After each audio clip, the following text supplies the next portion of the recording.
Now, contrary to popular belief, booze does not have to necessarily be a part of St. Patrick's Day celebrations. McGee Hickey found a place where revelers are deliberately sober. Sober St. Patrick's Day. To many people, totally impossible. But there are 500 people down the street from where I'm standing now who are still celebrating, and they are still sober.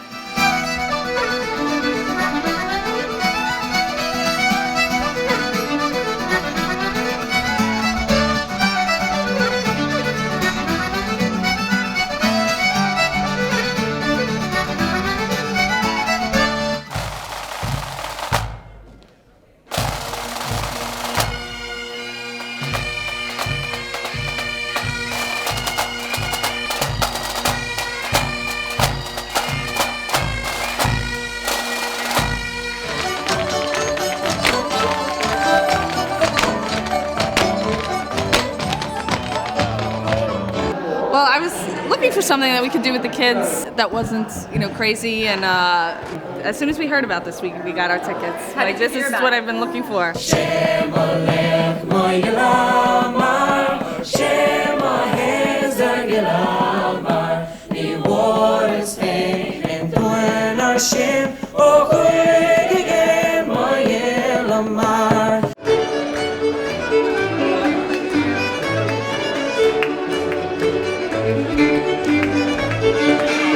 We can do so much more about this day if we really focus on the depth of the culture.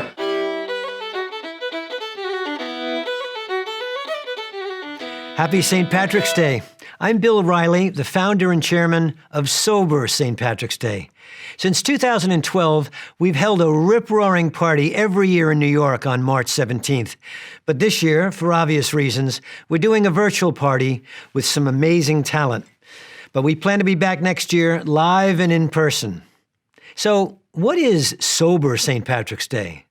Our mission is to reclaim the true spirit of St. Patrick's Day by changing the perception and the experience from an occasion of binge drinking and other misuse of alcohol to a celebration of the richness of Irish culture and the legacy of St. Patrick. Let's go back to where it all started.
Thank you very much. This year, for our 10th anniversary, we thought it would be a good idea to properly join hands with our Irish brothers and sisters across the sea by having our host be someone genuinely Irish from the land where St. Patrick's Day started.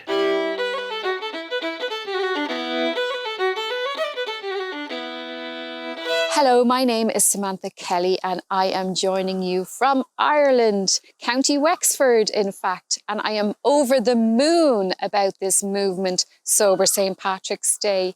I'd like to welcome all of my fellow countrymen and women, Americans, and people from all over the world. In fact, I know for some of you, this is the very first time you've joined a virtual event, but also the first time you've celebrated St. Patrick's Day in this way. So sit back, relax, grab your favorite beverage and join us in the celebrations. So let's get the party started, folks. Let's meet some of the Sober St. Patrick's Day band led by John Whelan, who is of course the 7 times All-Ireland champion button accordion player. And we also have Brian Conway, who is the 5 times All-Ireland champion fiddle player. Take it away, guys.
only heard about this movement recently in the fall.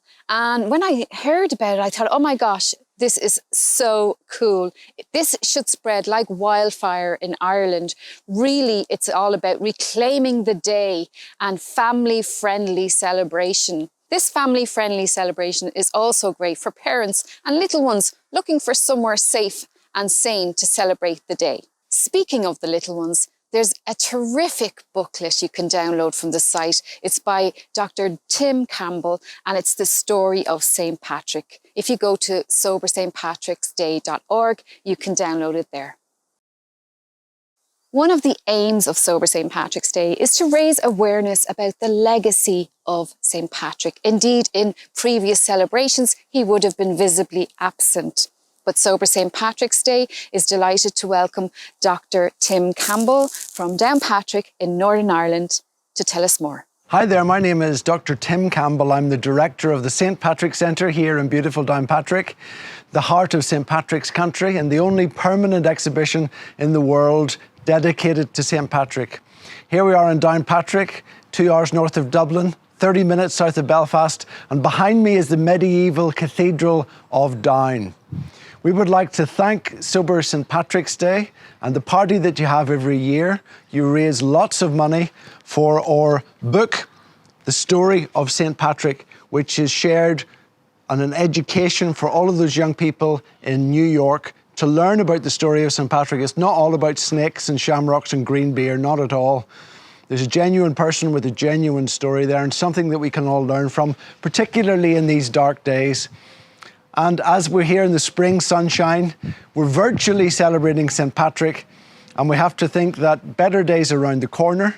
And as we celebrate St. Patrick's Day this year, we would like to invite you, when it is safe, to be able to come to the St. Patrick Centre and walk with us on our new pilgrimage tours, the Camino of Ireland, St. Patrick's Way. We look forward to being able to welcome you here in better days, hopefully very shortly. And in the meantime, we're going to take you on a trip to see some of the main sites around Downpatrick, including the first church in Ireland, the first healing wells in Ireland, the place where the legend of the snakes was written. It's all here. And of course, St. Patrick himself is here. We say that in Down one grave, 3 saints do fill, Patrick, Bridget and Columkill.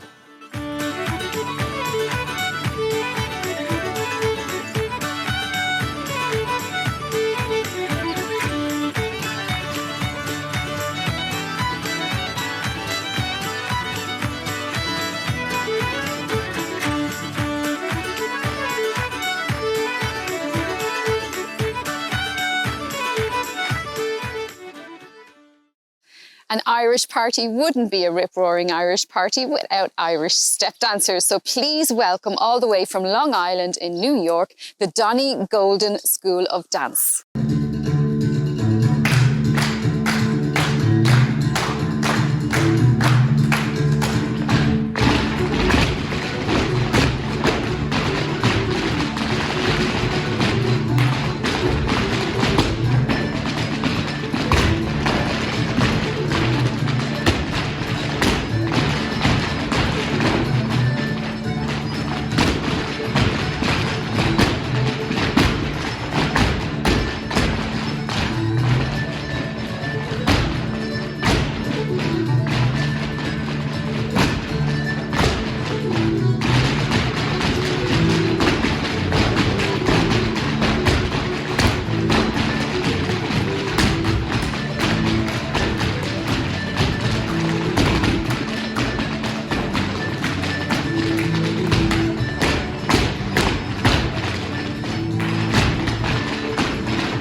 Wow, and they're all Yanks. We gotta get some of our own on there next year. Next up, we are back to the Sober St. Patrick's Day Band, and we have Brendan Dolan on the keyboards. Brendan has been playing at every single Sober St. Patrick's Day since it started.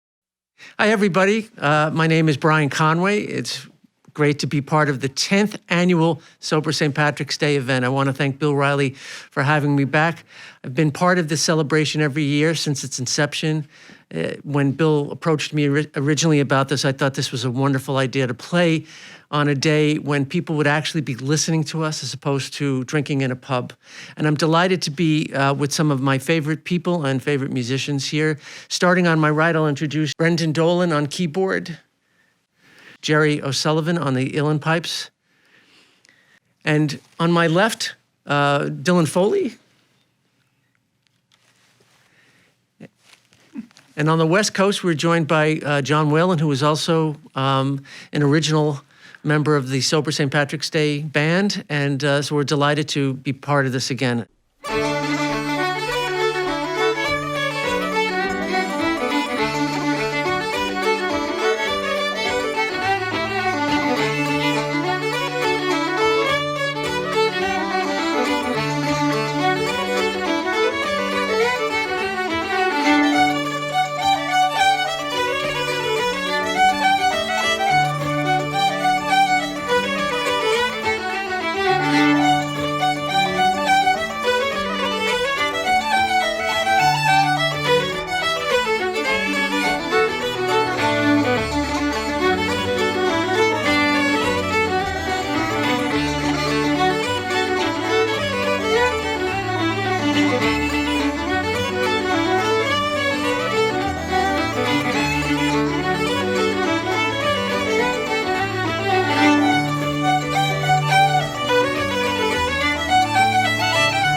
Our button accordion player, John Whelan, now lives in the States. All the rest are Yanks, except for our very own Donny Carroll, who, unfortunately, because of COVID, couldn't make the recording as he was in Florida.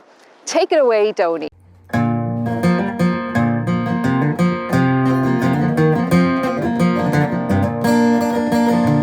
Fare thee well, Enniskillen, fare thee well for a while, and all around the borders And when the war is over, we'll return in full bloom, and we'll all welcome home our Ennis Skillen. Well, our troops were made ready at the dawning of the day. From lovely Enniskillen we were sailing away. They put us on board a ship to cross the raging main, fought to fight the cruel battle in the sunny land of Spain. Fairly well, Enniskillen, fairly well for a while. And all around the borders of Erin's Green Isle. And when the war is over, we'll return in full bloom, and we'll all welcome home our Enniskillen Dragoon. Well, Spain is a mighty land where railing ring throw free. There's lots of lovely pretty girls to dangle on your knee, and often in a tavern we would raise the glasses high, and every soldier in the place would raise his glasses high. Fairly well, Enniskillen, fairly well for a while. And all around the borders of Erin's Green Isle. And when the war is over, we'll return in full bloom, and we'll all welcome home our Enniskillen Dragoons. Fairly well, Enniskillen, fairly well for a while. And all around the borders of Erin's Green Isle. And when the war is over, we'll return in full bloom, and we'll all welcome home our Enniskillen Dragoon. Thank you, folks. So how did Sober St. Patrick's Day come into being? Well, let's hear all about it from our founder and chairman, William Spencer Riley. Thanks, Sam. Well, it was 10 years ago today. I was standing outside of St. Patrick's Cathedral in New York City watching the parade go by. I was feeling super proud as an Irish American. Great marching bands, all in step, super proud. And I was thinking about the amazing contributions the Irish people have made to America and why we stand out. Actually, why we're admired.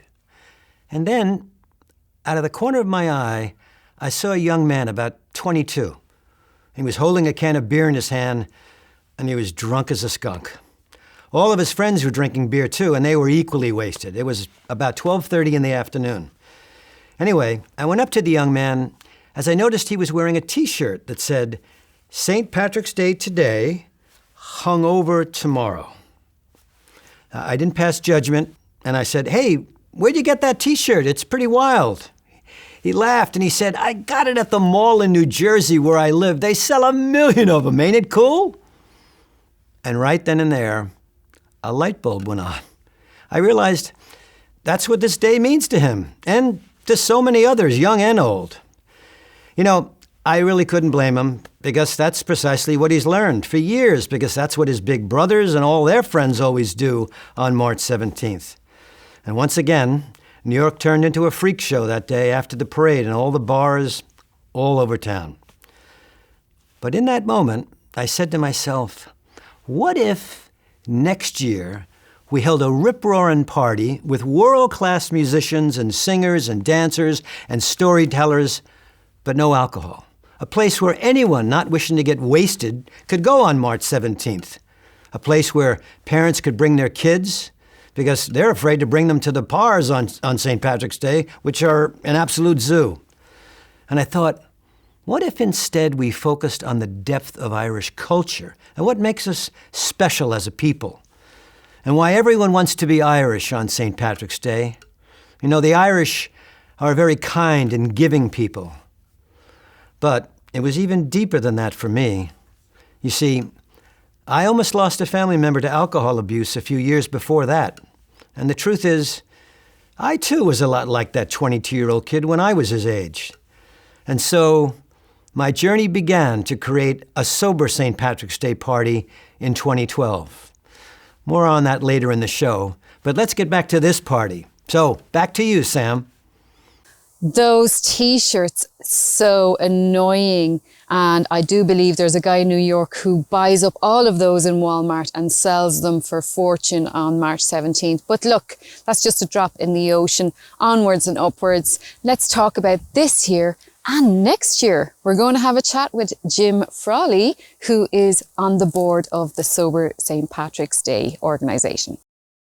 Hi, I'm Jim Frawley, and I'm proud to be on the board of directors of the Sober St. Patrick's Day Foundation. Now, as you know, we are committed to reclaiming the day and changing the perception and experience of St. Patrick's Day from binge drinking to something far more celebratory of the rich Irish culture that we all know and love. Now, when you're drinking with the Irish, we all know that world-famous toast, sláinte. But when you translate sláinte, it means health. And so to that end, we want to reclaim sláinte and make it a more healthy day for the people all around us. To that end, we are creating the Sober St. Patrick's Day Foundation Running Club. Now today I'm in Central Park and I ran the Global Crack 10K, a nice worldwide running event for all of the Irish diaspora, and it was a fantastic day. Well, next year, I want you to run it with me. So let's create a group of runners together, whether it's 1K, 5K, 10K, 100K, I will teach you to run. And next year, on St. Patrick's Day, meet me in Central Park and we could run the Global Crack together. I look forward to seeing you out there. Come sign up on SoberStPatrick'sDay.org. Thank you.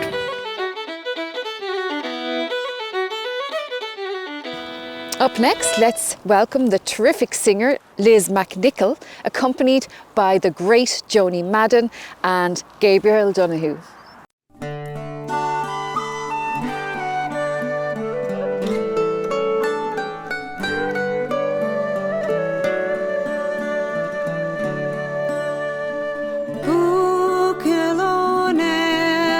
Me bragging, Fain calling just so. It's near Finbo's brave, Tommy Fain's ever go Lord. Slum Corky of a Sati is Glenas Tiro. Smaranari me besas me anter ergandai meo Rocky me mora kayin of lana fan kyo gan chikan bog gan running rakar belong Abdullah na crave Mari di la paos makyan Sarayat manam big tastu Akan sharam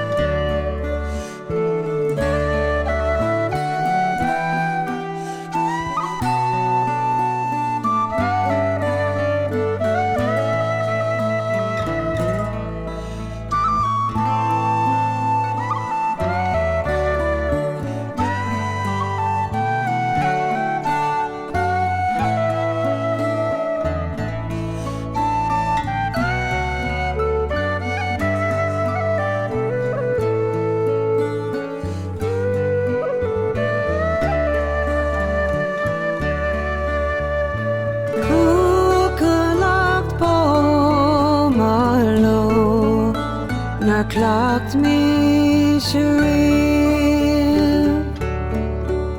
Ake kimer chego Slahafna jasafashli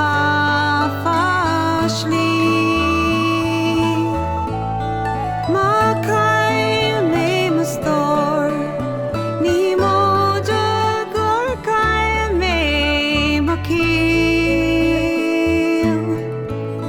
Isni mo lam da fo Kahif kahif leblin Akush lastor Na pos Anchandin alam Apos afaro Malo Marmar she akblin No be to go foil Gano makakosta kyan Ashina angor tranona Normajan gatram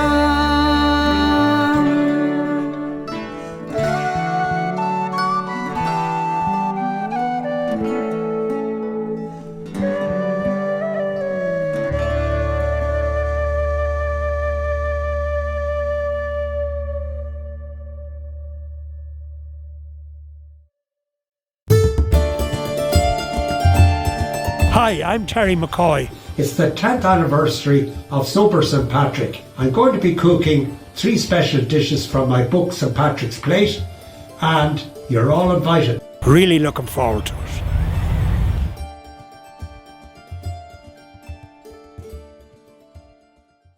More from Terry a little bit later. Plenty of sláinte health in those recipes. Sober St. Patrick's Day has spread beyond New York to other cities and towns in the US and 2 here in Ireland as well. Our aim is that next year more towns will embrace the movement where they throw their own Sober St. Patrick's Day party as well. If you want to check out the website soberstpatricksday.org, there's plenty of information there to help you organise one, and we'll help you get it going.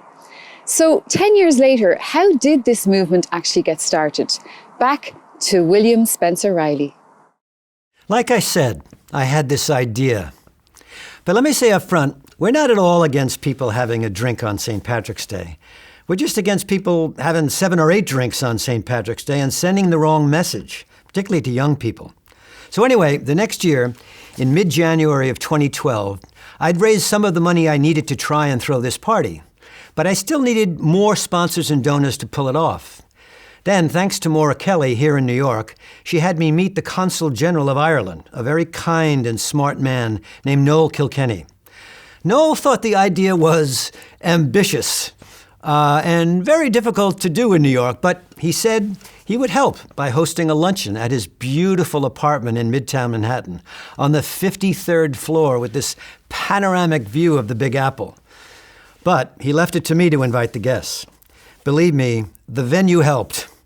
At the luncheon, I told everyone there I was going to give myself until January 25th to raise the remaining money. Otherwise, I'd wait until the following year to proceed. I was hoping they'd help. So sure enough, literally on January 25th, thanks to Sis Gallagher Wenger, we got the last bit of funding from one of her sources. And now, I had a real problem. I didn't have a musician or any dancers. I hadn't sold a ticket. I didn't even have a venue. I had nothing but an idea with 7 weeks to go. So I rolled up my sleeves and went to work. And then the Red Sea parted. Thanks to my lifelong friend Johnny Mullen, he had me call Tom Doolan out on Long Island. Tom was, and still is, totally plugged into the Irish music scene. Me? I didn't even know a single Irish musician. Tom said, "Interesting idea, Billy. I don't know about this, but I'll put you in touch with John Whalen and Brian Conway. If by any chance they're willing and able to do it, you'll be in really good shape." Step 1. Bingo. They both said yes. From then on in, it was like this thing was divinely inspired. I then got Regis High School to be the venue. Perfect. It's right at the end of the parade route on 84th Street and Park Avenue. I won't bore you with the rest of the details, but I remember when we had about 2 weeks left and Maura Kelly called me to say that the Irish Voice was running a story about us tomorrow. Little did I know, when I went to buy a copy at Grand Central the next day, that this is what I saw on top of the stack of Irish newspapers. We made the front page. Neil O'Dowd, the publisher, made it the whole front cover. And look at the bottom here. Another story about those bloody T-shirts, and Congressman Joe Crowley was on a warpath against their manufacturers. Finally, on the Ides of March, 2 nights before the event, I called Noel Kilkenny and said, Noel, I thought you'd like to know that Sober St. Patrick's Day is sold out in advance. Let's go back to the first party for a second. Here's Noel Kilkenny and Fionnuala Flanagan, along with himself, Malachy McCourt, and K.T. Sullivan, and Joan Burton from the Irish government. There's a little bunch of people here in New York who are attempting to change the horrible image of the drunken Irishman and the drunken Irishwoman on St. Patrick's Day.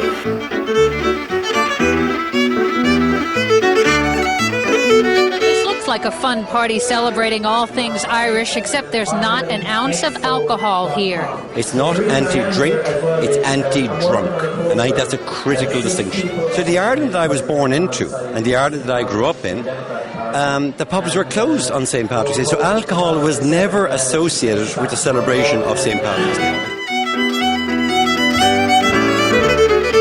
On behalf of Belfast City, I am truly delighted to be wishing everyone in New York a wonderful St. Patrick's Day.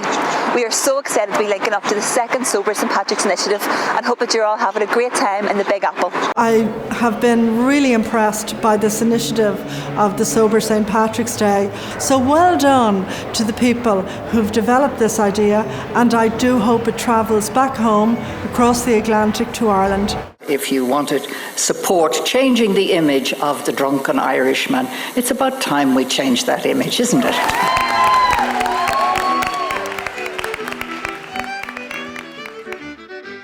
I hope everybody's enjoying this virtual Sober St. Patrick's Day party. So, just before our second year, Marcino Mollier, who's the publisher of the Irish Echo, that's the other Irish-American newspaper, called me and said he wanted me to speak to the members of the Belfast City Council about Sober St. Patrick's Day. So we did. Marcin knew we'd struck a chord when they said they wanted to add our logo to their outdoor family-friendly concert that immediately follows the Belfast City St. Patrick's Day Parade, a party for about 5,000 people. Then, more towns and cities followed in America. Philly, Little Casper, Wyoming, Richmond, Virginia, Long Island, West Warwick, Rhode Island, and recently, Dublin, Ireland. They've all thrown their own parties, both big and small parties. It's fairly easy to organize your own Sober St. Patrick's Day party. The guidelines are on our website, and we'll even help you plan one for 2022. Hey, let's go back to Ireland to Samantha Kelly.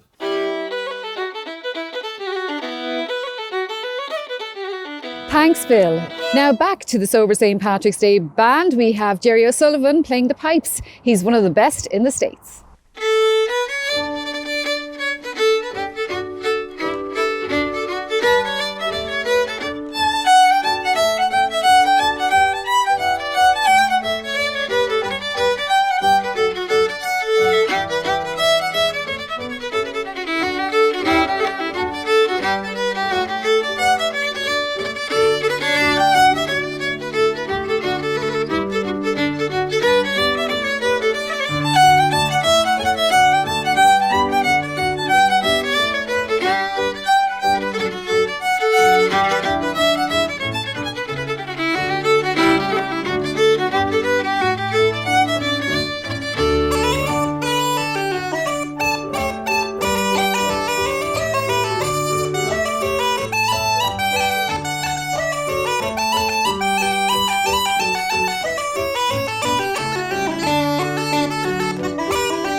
you step dancers out there in Ireland, I want you to tell your friends that you want to perform at your own town's sober St. Patrick's Day.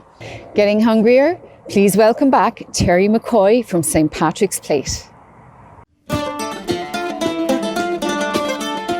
I'm Terry McCoy and I'm the author of this book, St. Patrick's Plate, where you'll get all the recipes that we're going to cook for the special celebration of Sober St. Patrick's 10th anniversary. So I've been out this morning foraging for this great feast that we're all going to cook together, but you need to get a bit organised. The fishermen have helped me. They've caught lovely Dublin Bay prawns, some mussels, cockles and fresh salmon. The farmers have provided a lovely fillet of pork, and we've got butter and cheese and everything else that you could. The list will be on. We're going to have a great day cooking and we're going to do 4 dishes for you. So let's get cracking. And remember, the book is on stpatricksplate.com.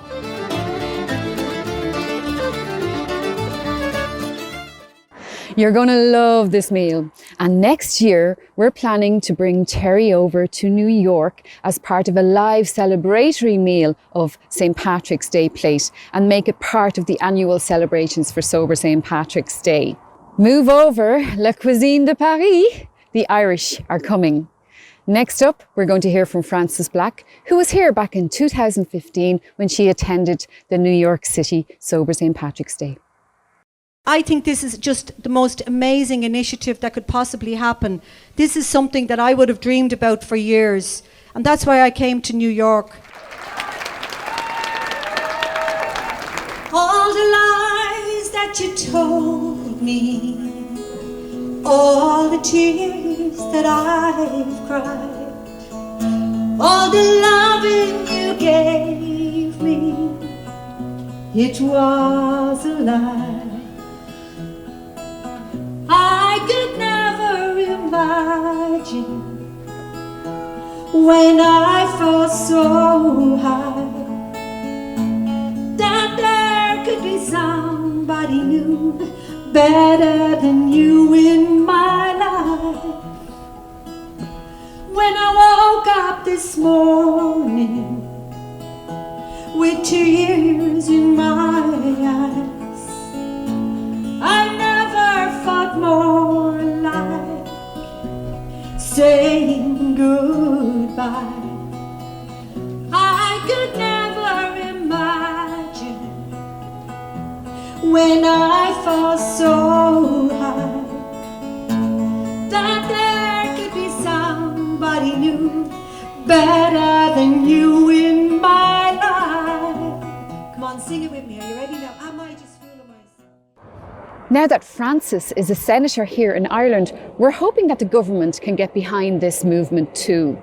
Healthy, family-friendly, fun, aren't bad selling points if you ask me. I myself enjoy my walks here in Wexford with the dogs. I have 3 dogs, Max, Sally and Tweety, and it frees my soul and clears my head.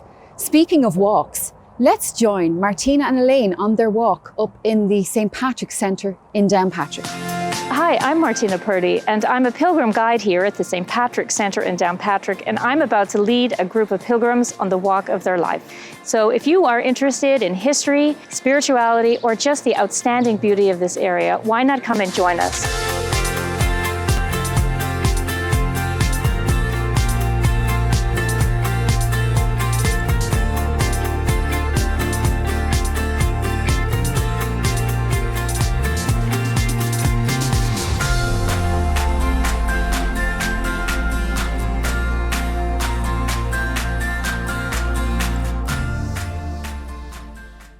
If you're joining us from the US, you can donate by texting DONATE to 860-378-2450, or if you wish to donate from anywhere in the world, go to www.soberstpatricksday.org/donate. We really appreciate your support.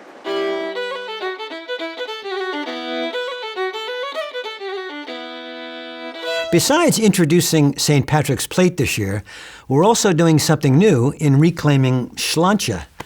Most people in America don't realize that it actually translates to health.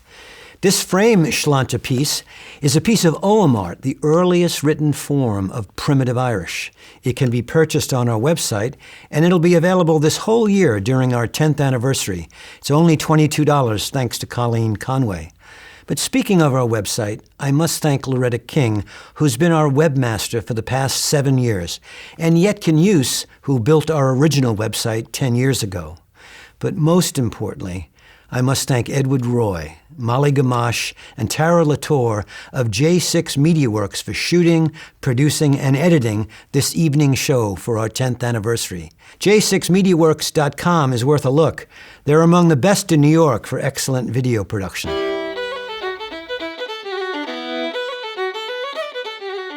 Our lead fiddle player, Brian Conway, besides being a fiddle champion, is also a great teacher. Every year, we like to feature upcoming artists in traditional Irish dance and music. Arjun Ramachandran and Alice Bradley, both 12 and both from Maryland, are already very accomplished musicians. And Alice only started playing the harp this year. Let's take a look.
The up-and-comers, Alice and Arjun, thank you so much. What I love about traditional Irish music is it's intergenerational, as is our party in New York. People from 9-year-olds to 90-year-olds, as they say in America, can kick out the jams together and have a great time. I love that. When I think about young people, I think about something else that happens on St. Patrick's Day. Bill would like to share that with us. Bill? I love the spark in the eyes of a youngster who eventually nails the complexities of Irish music and dance, kids like Arjun and Alice and little Haley Richardson. But there are other young people I'm much more concerned about.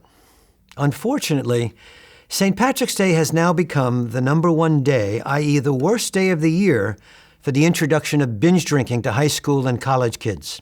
That's a fact. St. Patrick's Day is now worse than any other day of the year. And 10% of those kids getting drunk on St. Patrick's Day will begin the slippery slope into addiction. That day. Our day. And so, that said, every year on St. Patrick's Day, we give an award to a professional working in the field of family recovery. All of our former recipients are giants in this field. A little bit later in our broadcast, you'll meet this year's winner. Sam? Thanks, Bill, and I'm looking forward to meeting this year's winner. Okay, one more time, it's the Donny Golden Dancers.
Amazing! When I see these young people, I think there may be a young Jean Butler, the original star of Riverdance, among them. The Donny Golden School of Dance are performed every year at Sober St. Patrick's Day in New York City. And if you want to catch them live next year, if you're in the Big Apple, provided you have a ticket, do try and catch them live. They're fantastic. In fact, Jean, who is an American, trained with the Donny Golden School of Dance back in the day. Next up, let's meet New York's Deputy Consul General of Ireland, Emer Friel. I'd like to congratulate Sober St. Patrick's Day on its 10th anniversary. The Consulate was glad to be there to support you at the beginning and to see you grow and flourish on your journey over this past decade. It shows that there are many ways to celebrate our Irishness, and that most of all, we do it by connecting with each other, welcoming each other and valuing our global Irish family. Banachtaí na féile póir gurb go léir.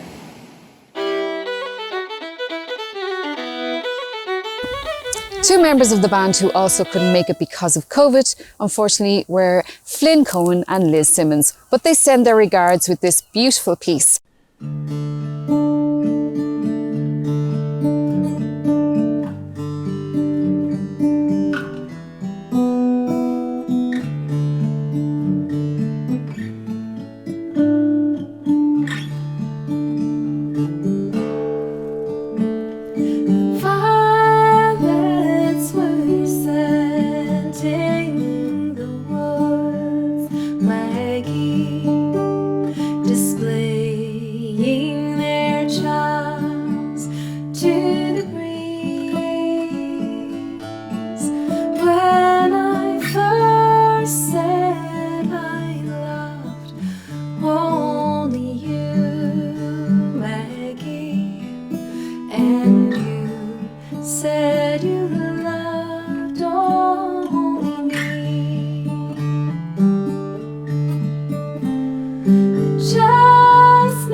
trees sang a song,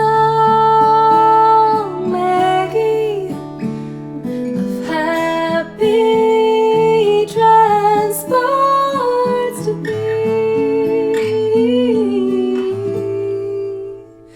When I first said I loved only you, Maggie, and you said you loved only me.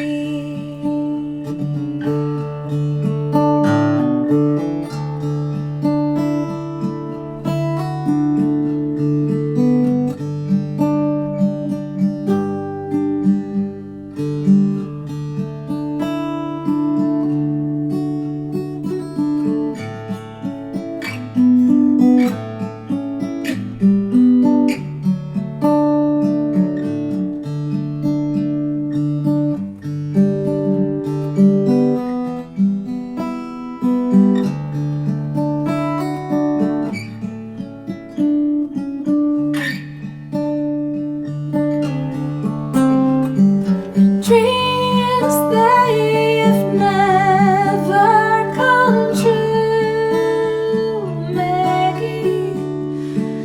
Hopes they were never to be.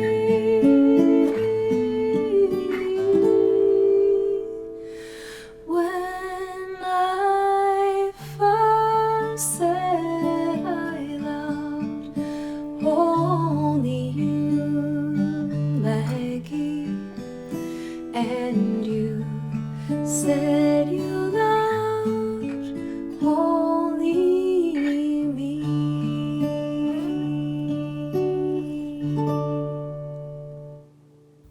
The St. Patrick's Day Parade in New York City is the oldest and the largest parade in the world. Ladies and gentlemen, please welcome the head of the St. Patrick's Day Parade, Mr. Hilary Byrne. Happy St. Patrick's Day, everybody. I hope everybody's safe and well at home, enjoying the day. A lot of you know across the world, we're the oldest and largest parade in the world. We stretch back 14 years before the establishment of the United States in 1762. We've been marching on the streets of New York every single year since.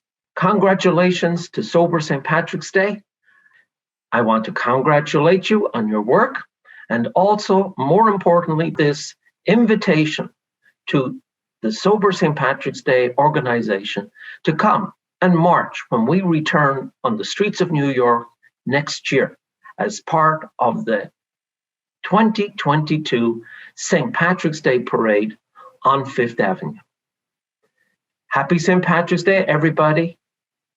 Stay safe, be healthy, and I look forward to seeing you on Fifth Avenue next year.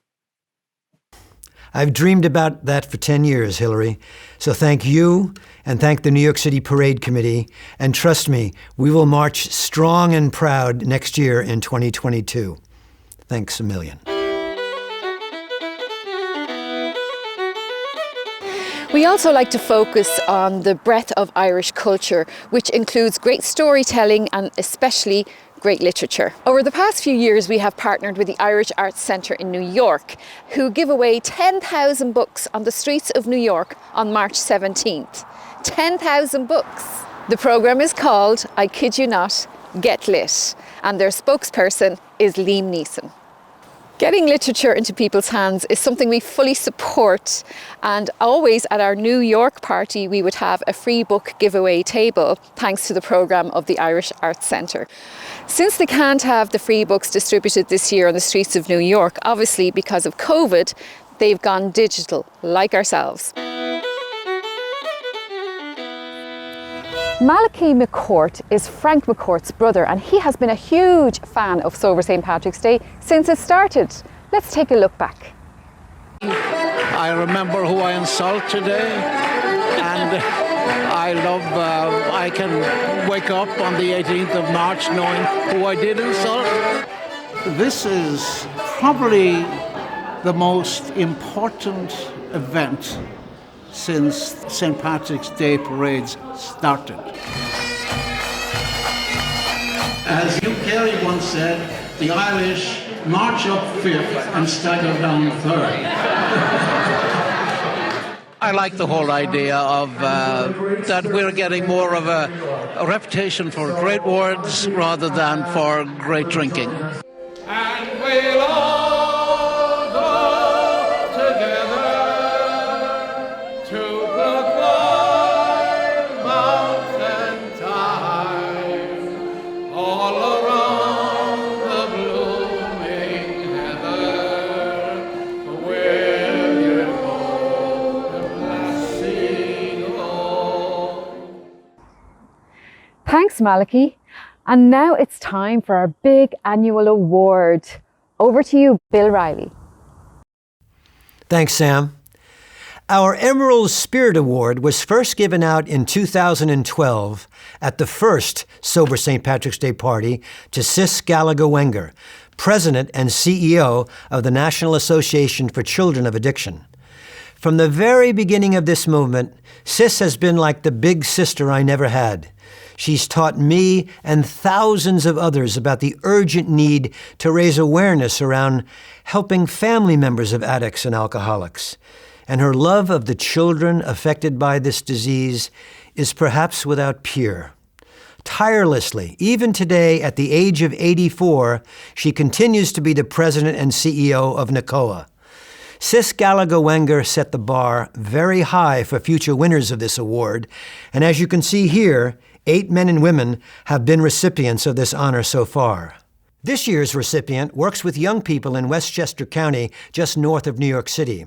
Our winner is the Executive Director of Student Assistance Services Corporation, a nonprofit mental health, substance abuse, bullying, and problem gambling prevention agency based in Tarrytown, New York.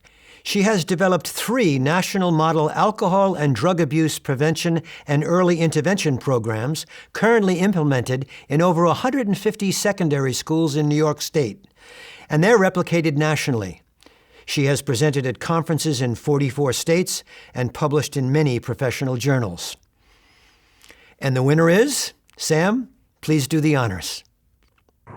Ladies and gentlemen, please welcome the winner of this year's Emerald Spirit Award, Dr. Ellen Moorhouse. Thank you so much, Samantha and Bill. I am so proud to receive the Emerald Spirit Award from the Sober St. Patrick's Day Foundation because I really admire their mission and all they are doing to raise awareness about the impact of alcohol and other drug use on families.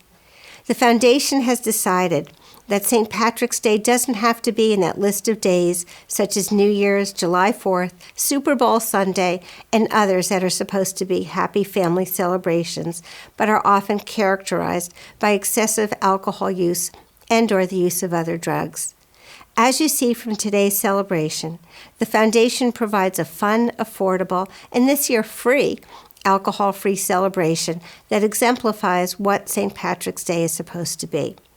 Some of you may wonder what's so terrible about children and teens seeing a parent or others drink too much or use drugs on St. Patrick's Day. Worrying if a family member is going to get hurt, sick, or die from a fall, car crash, or overdose. Being embarrassed and ashamed about how others see their family member who is slurring his or her speech or not making sense. Being scared about possible violence within the family or toward others. Being scared by how the parent is acting, and being disappointed by a ruined meal or time with family and friends are just some of the feelings and lifelong memories that occur when a parent is impaired. In addition, parental drinking and other substance use for celebrations sends a powerful message that the way to celebrate is to use substances. Is it any surprise that teens growing up with this scenario get the message that the way to celebrate homecoming, Halloween, St. Patrick's Day, or a get-together with friends is to drink and use other substances? When teens use alcohol before they are 15, they have a 4 times greater risk of developing an alcohol use disorder of their own. Every year, beginning with the week before Thanksgiving, the week before the Super Bowl, and the week before St. Patrick's Day. My staff and student assistance counselors across the country, working in high schools and middle schools, prepare and support students who are filled with the anticipatory stress of unhappy and ruined holidays, and then the resulting upset that can continue for days, weeks, or months after. The work of the Sober St. Patrick's Day Foundation in changing the image of St. Patrick's Day is a gift to all of us in creating happier and healthier families now and for years to come. I hope everyone watching today will spread the message of the foundation, and if you can, please make a donation to support their work. Thank you again for my award. If you or any of your family has a problem with alcohol, please do reach out. Statistically, most of us do. Most of us don't know what to do though, because of fear, stigma, or denial. But there is hope. Speaking from personal experience, you are not alone. Please reach out to Alcoholics Anonymous or to Al-Anon if it's a friend or family member that's suffering. You are not alone. One of the best places for people who are already in recovery is in Enders Island. The guy who runs this retreat centre is Father Tom Hoare, and he's also a fledgling piper himself. Let's hear from Father Tom. I don't know if you knew, a few years ago, I was the Grand Marshal for the St. Patrick's Day Parade here in Mystic, Connecticut. And ever since then, I've been very fascinated by the celebration that has been growing across the world, the Sober St. Patrick's Day activities. And last year we were going to have a Sober St. Patrick's Day celebration here on the island, because this island is a place of recovery and support for those who struggle with addiction. But unfortunately, COVID hit. But during COVID, I've taken up the bagpipes and joined the St. Edmunds Pipes and Drums, and you're going to hear them now.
The St. Edmunds Pipes and Drums is part of the Sacred Art Institute here at Enders Island, but it's only a part of what we do here. This is an island of healing and hope, an island of recovery.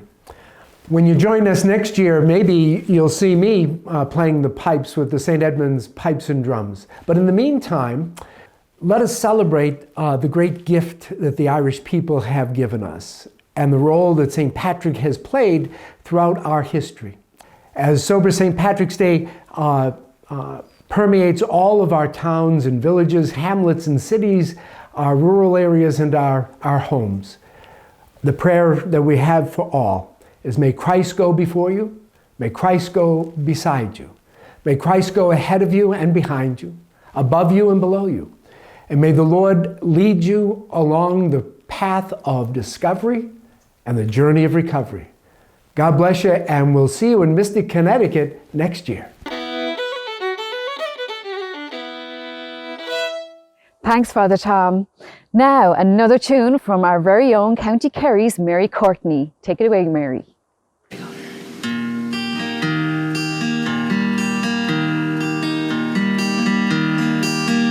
I went to see a legend just the other night. Yankees stadium underneath the lights. I heard a man speak there after years and years in jail. His name it was Mandela, and he came to tell his tale. Well, the crowd cheered him loudly, but then the silence fell as he spoke of the hard years in a South African cell. And although he was free now, his heart was still in pain, for his country and his people still wore apartheid's chains. He said he hoped that we would join him as we walk down freedom's path, and these miles would be the hardest, but they would be the last, and to join our hands together so that we might be as one, to find ourselves the courage so this battle could be won. I went home that same evening, went to sleep and had a dream. I was standing in a cold rain in an Irish field of green, and all around me headstones of the martyrs of the past. I stood there in silence, and they spoke to me at last. Kevin Barry's my name, and I died in the hangman's noose. They wanted the names of my comrades, but this I would not do. And I am Roger Casement, and I died in London town for bringing German rifles to the lonely Bannistrand.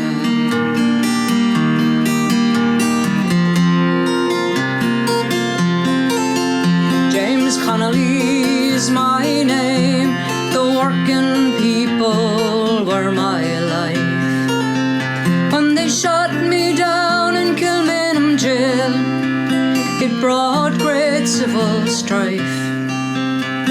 And I am Padraig Pearse, and I was murdered by the foe, as I read the proclamation from the steps of the GPO.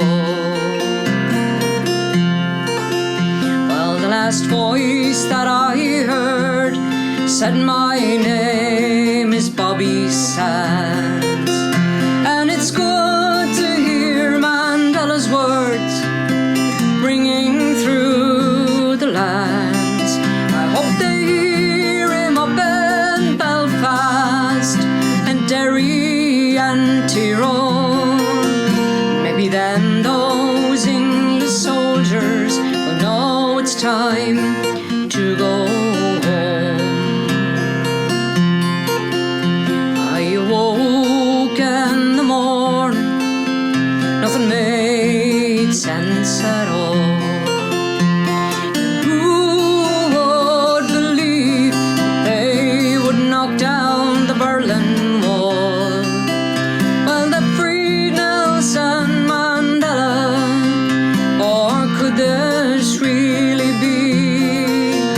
Maybe now we will see Ireland reunited and free.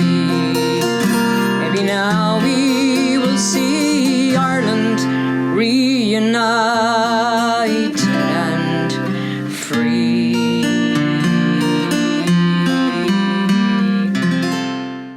Wow. Nelson Mandela and our Irish heroes. We just got these cool 10th anniversary sober St. Patrick's Day masks. We're giving them away for free as a little memento to the first 100 people who sign up for our next event when we celebrate halfway to St. Patrick's Day on Saturday morning, September 18th.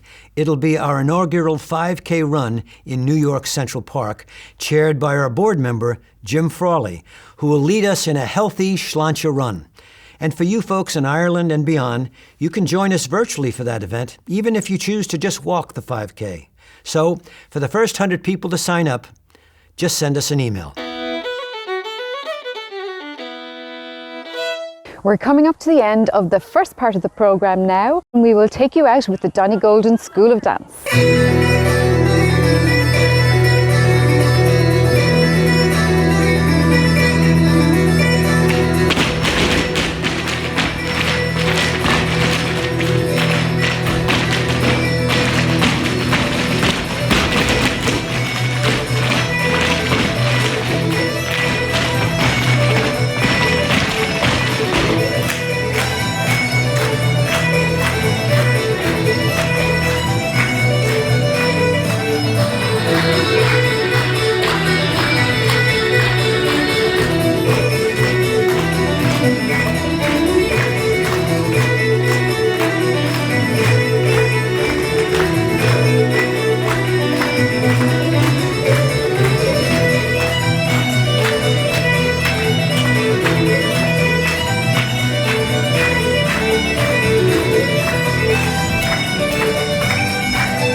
Let's have a few last words from Bill about next year. I've saved one last tune for you, maybe the best, from the young phenom Haley Richardson. You'll want to hear this. But first, I must thank some amazing people. During our first 5 years, 3 women, Maura Kelly, Ruth Riddick, and most especially Maureen Donachie. Maureen single-handedly produced our 5th annual party in New York and gave so much of herself to keep us going. In the last 5 years, 3 other women. Anita Ross, the producer of our New York City party since 2016. Carrie Keyes, her associate producer, and Betty Carroll, head of all of our volunteers. Unexpectedly, we lost Anita this year. She died suddenly last month of a brain aneurysm, way before her time. And so, let's all raise our glass to a giant of a lady, a wonderful Jewish girl from the Bronx who always loved the Irish. Anita, Godspeed, darling. This year's show is dedicated to you. And to one of our key, ever-faithful volunteers, Mari Donahue, who we lost to COVID this past summer. But there's one other woman who has truly made all the difference in the world this year for the growth of Sober St. Patrick's Day. She will lead us into the future, and hopefully for the next 10 years. That's our new executive director, Tammy Ellen McLaughlin. Tammy is already becoming the new face of this organization, and I am so lucky to have her. And our sponsors, in particular, PepsiCo, for being our lead sponsor for the past 8 years, the Ancient Order of Hibernians, New York County, St. Joseph's Recovery Center, and in Ireland, Katie Daly's Ireland, Liz Christie, and the Linen Shirt Company.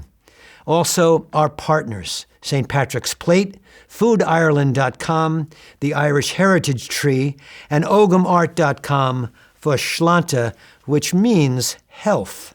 And finally, our beloved board of directors, Sis Gallagher-Wenger, Dr. Patricia O'Gorman, John Coppola, Emily Whelan, Jim Frawley, and Elizabeth Stack. And of course, to Ellen Morehouse, the winner of this year's Emerald Spirit Award. Next year, in 2022, this award is being renamed. All future winners of this beautiful trophy will see her name above the title. Unbeknownst to her, and voted unanimously by our board of directors, -1 in absentia for good reason, the Emerald Spirit Award will now be renamed the Sis Gallagher-Wenger Emerald Spirit Award.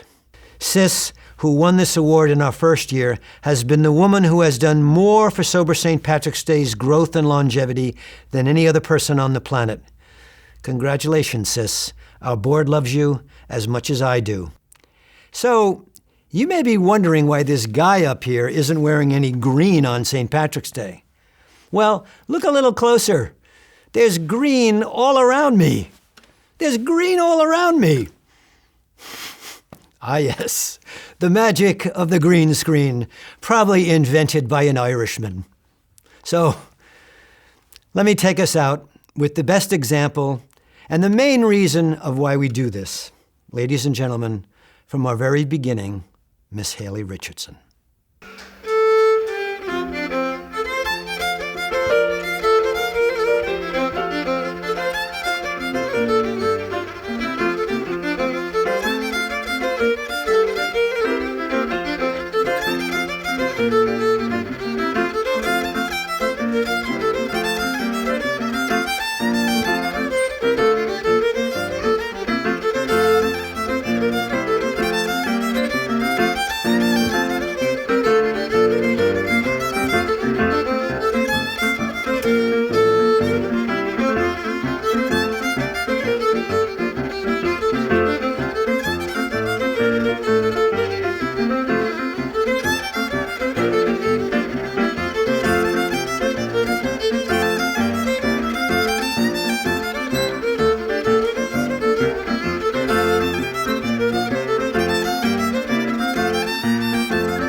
Stay tuned for Terry McCoy and St. Patrick's Plate and another exclusive sneak preview of the world premiere of St. Patrick's Show. There's another half hour of fun and food to come, so stay tuned. I am going to leave you here from Wexford in Ireland, from Enders Island to the ends of the earth. Sláinte.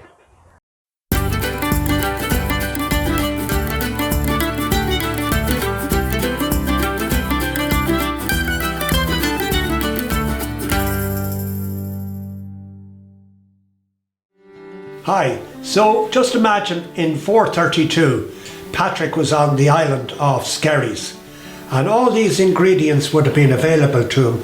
The Dublin Bay prawns, the crabs, the mussels, the cockles, and he would have been able to get squid too. Of course we know at that time pigs were in great supply, so he would have had his bacon and cured his bacon. So I'm going to make a chowder, kind of like a seafood stew that Patrick would have had, possibly on Patrick's morning. So just join me now. So I'm going to start off, my pot is heating up here. I'm going to add a little oil to this. We're just chopping up the potatoes that are going to go into the dish eventually. So I'm going to put in the onions, and we've some bay leaf as well in here that will be spicy. Now I get my garlic here, and my cloves of garlic here, and my little grater. Smell that come up wonderful aroma already. My red and green peppers, celery, and the bacon will add wonderful flavour to this. So it should always be bacon. Potatoes. I'm not going to add the fish until the very end. So this is some fish stock I made earlier, but you could use chicken stock as well. And we just have to wait for that to come up to temperature now. That's going to take a minute or two. So I'm going to start preparing the fish now. And fish cooks very quickly. You need to de-beard the mussels. They hang on their chains or wherever they grow them. And there's this little beard on them. Just take them off. Now you can get frozen mussels. They have green lip mussels in New Zealand and those.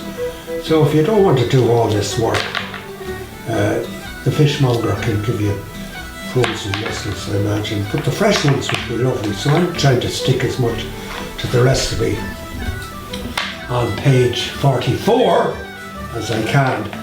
So here are our Dublin Bay prawns. I'm just going to take the heads off, a few of them. And we pop them in, and we keep a couple of them for garnish later. So that's it. So that's our cockles as well. And they only need to go in until they open and you're cooked. So the crab's claws are already cooked. So they don't, in order to get the shell off, you have to have them cooked. So we're nearly ready now. We'll see if it's... I just added some cream to the chowder now. And I'm going to add all the shellfish together. And it's literally until they open. It's explaining that at the beginning.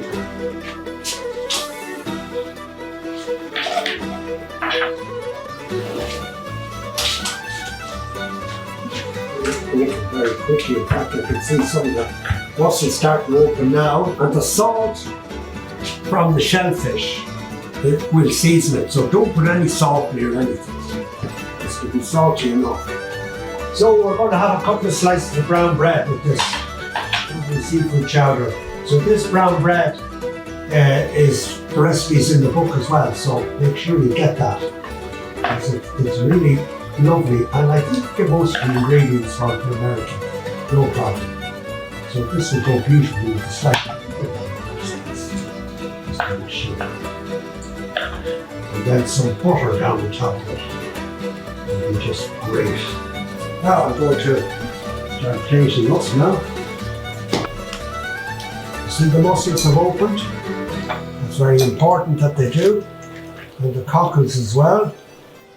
So we have a motto here in Skerries for our county council in Gaelic, which is Flúirseach is Talamh Mara, which that's in Gaelic, but in English means the richness of the land and the sea. And it all comes together in this wonderful chowder. Just taste it. That's good. St. Patrick's seafood chowder. Something he'd have been very proud of. And I'm delighted with it. Enjoy.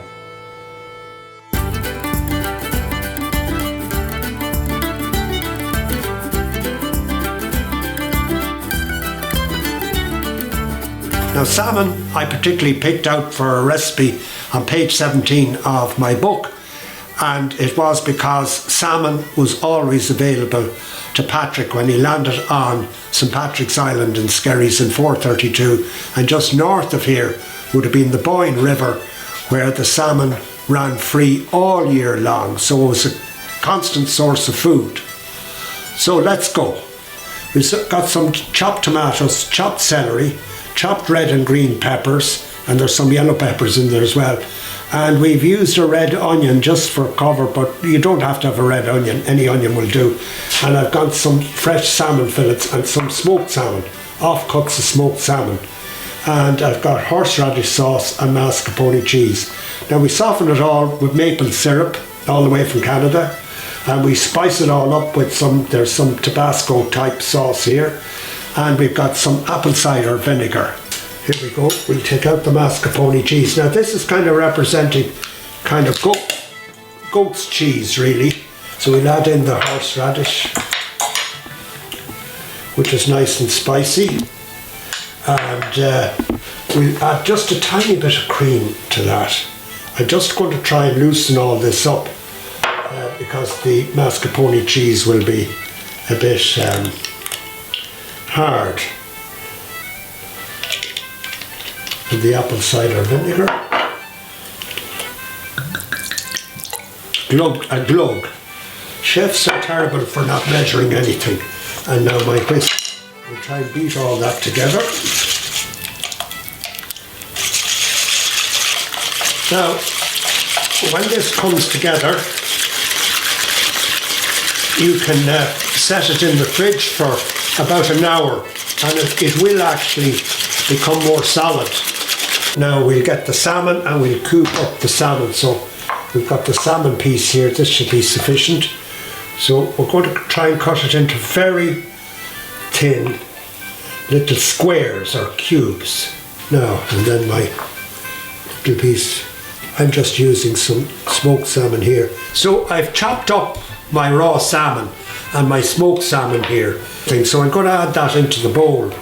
And very quickly I'm going to take some red and green peppers, the celery, the onion, and the tomatoes. Okay, and I'm going to mix all that together.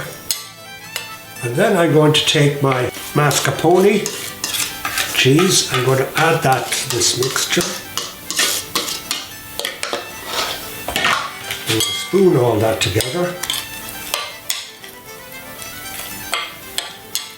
So just mixing all this together and then just kind of season it a little bit just to see what it's like. That needs a little spice. So a bit of red chilli. I don't think it needs any salt or pepper. I'm just filling this into a ramekin to form it into a shape. What you need to do is set it in the fridge for about an hour. So now to reveal the smoked salmon tartare.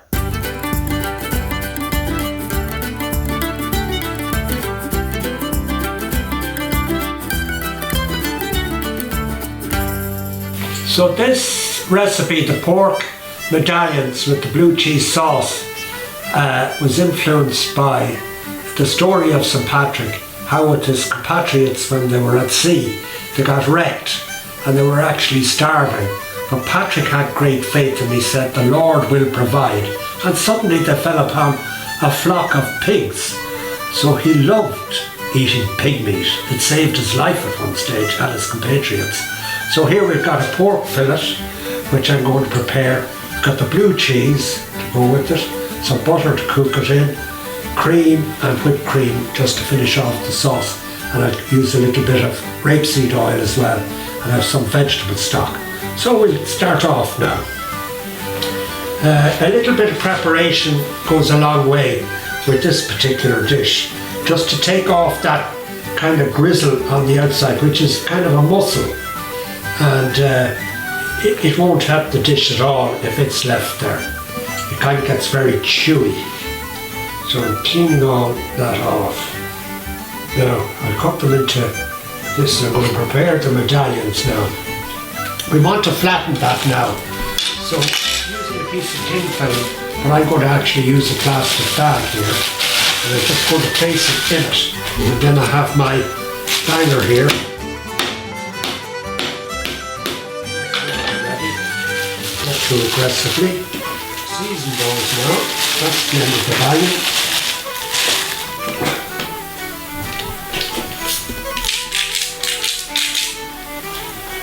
Pepper. Bring them over. There's always two sides to a story. Pour our oil into the pan. Sure it's getting good now. I can feel it heats up.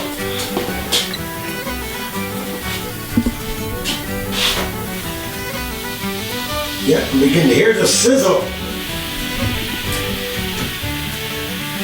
It's not about the steak, it's all about the sizzle. Now just making sure I'm going to get slightly better colour on them now. So there we are, there's our pork medallions now, and now it's all about quickly making the sauce. I would have pork wine in, but this is for the 10th anniversary of Sober St. Patrick, so we're using Ribena.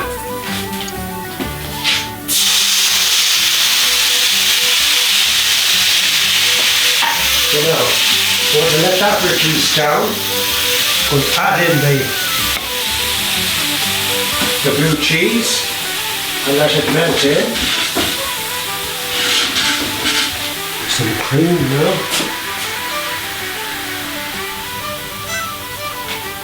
Now we'll use some whipped cream at the very end and a little bit of butter just to thicken it.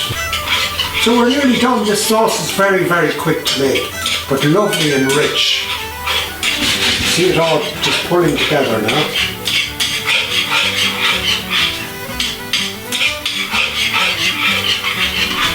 That's just about it now.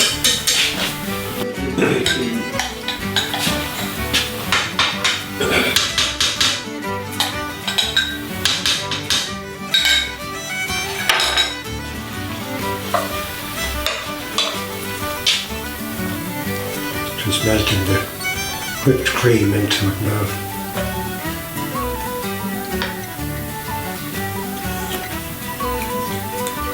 Oh yeah, oh yeah. That's good. Some shamrocks and maybe a potato. Pork medallions with a lovely blue cheese sauce and a really rich, lovely, heartwarming dish. Enjoy.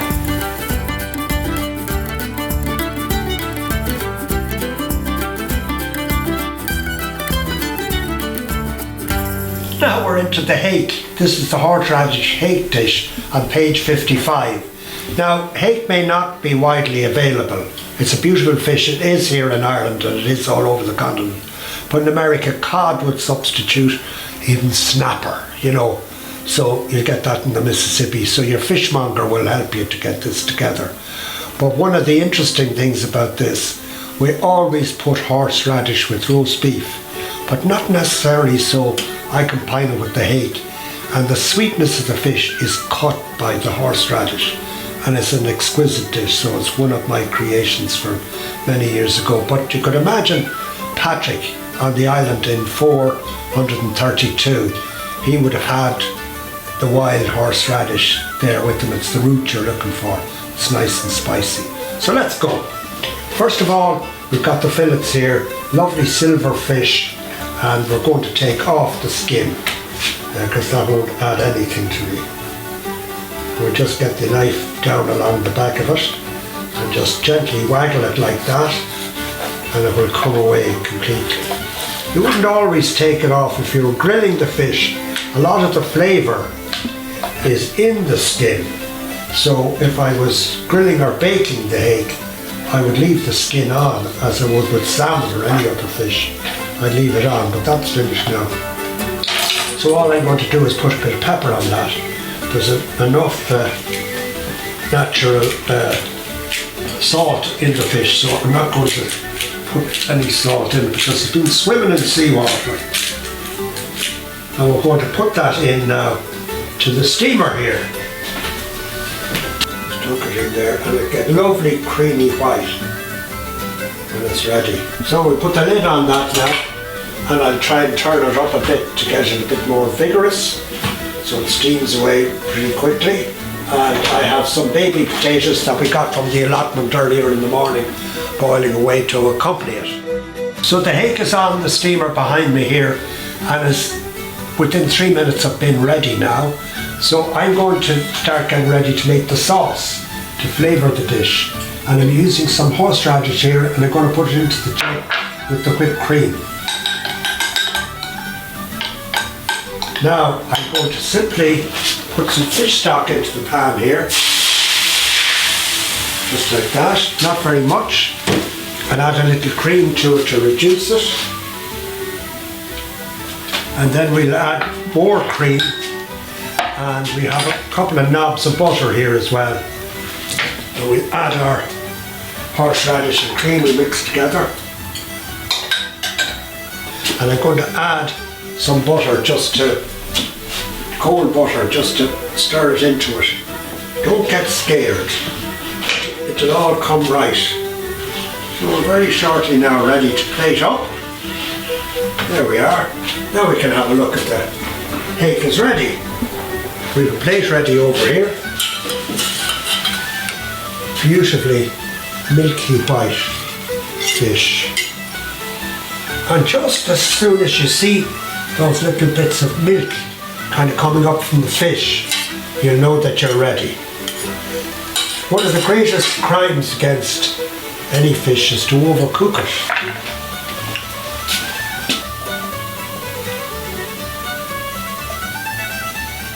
These are a couple of potatoes we put on earlier from the allotment to go with it.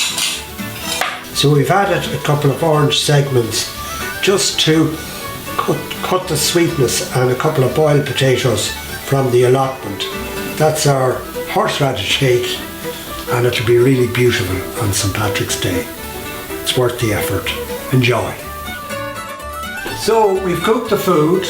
All we have to do now is enjoy it, and I'm going to join very shortly the Ahern's to see how they're going to enjoy this day. And of course it's a special day for Miriam. It's her birthday today, and it's also Sober St. Patrick's 10th anniversary.